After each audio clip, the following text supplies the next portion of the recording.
નમસ્કાર દર્શક મિત્રો, હું છું એન્કર અર્પિતા પટેલ। દેશભરના તાજા અને સચોટ સમાચાર આપણી ભાષામાં જોવા માટે A1 અભિપ્રાય ન્યૂઝમાં આપનું હાર્દિક સ્વાગત છે।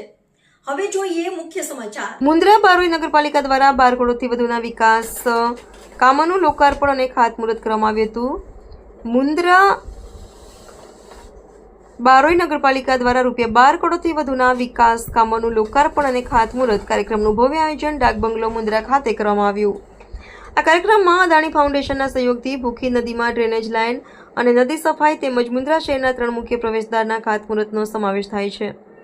આ પ્રસંગે મુખ્ય મહેમાન તરીકે કચ્છ મોરબીના સાંસદ શ્રી વિનોદભાઈ ચાવડા, માંડવી મુન્દ્રા ધારાસભ્ય અનિરુદ્ધભાઈ દવે, કચ્છ જિલ્લા ભાજપના પ્રમુખ દેવજીભાઈ વરચંદ, અદાણી પોર્ટના CEO રક્ષિતભાઈ શાહ, મુન્દ્રા બારોઈ નગરપાલિકા પ્રમુખ શ્રીમતી રચનાબેન જોશી તથા અદાણી ફાઉન્ડેશનના પ્રતિનિધિ પંક્તિબેન શાહ ઉપસ્થિત રહ્યા છે।